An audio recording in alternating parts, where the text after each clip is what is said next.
Last time, we touched on whether the study of theology, the study of the nature and existence of God, was actually worthwhile.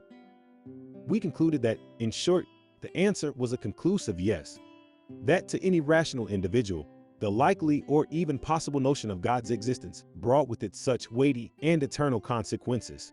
For example, is there a heaven? And how do I get there? And how can I live well right now here on earth?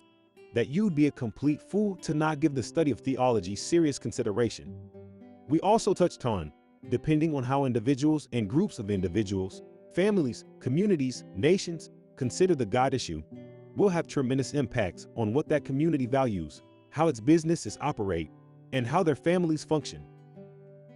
In today's video, we're going to further unpack this second point and look at the cultural and political impact of individual and collective theology. Now you may be thinking, I'm not a sociologist. I don't know that much about other cultures, or even my own for that matter. Therefore, to keep it clear and simple, let's focus on one recent example from a time when two ancient cultures clashed and explore how their differing and competing theological views impacted the situation. The year is 1799. The issue at hand, Sati, the act of burning widows alive after their husbands had died. The players involved, on one side, defending the 1,000-year-old practice, traditional Indian Hindus, and on the other side, working to condemn and eliminate the practice in India completely, British missionary Christians. The practice of widow burning has long been considered an important funeral practice in the ancient Hindu religion. Sati was the name of the wife of Lord Shiva. Her father never respected Shiva and often despised him. To protest against the hatred that her father held for her husband, she burned herself. While she was burning, she prayed and was reborn as Shiva's wife again. It was on this theological basis that the burned widows might also reunite with their husbands in the next life that the practice of widow burning was justified.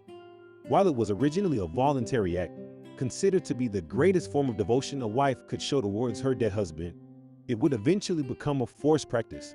Many Indian widows were forcefully burned alive against their will.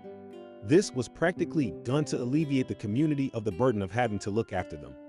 When Baptist British missionary William Carey arrived in India, he was sickened by the sight of widows freely choosing, and worse still, being compelled by the state to commit suicide. Carey believed what the Bible teaches, that all men are created in the image of God, and that human life was sacred, a gift from God. He believed in following his Lord Jesus, who showed compassion to the sick, the poor, and the widow.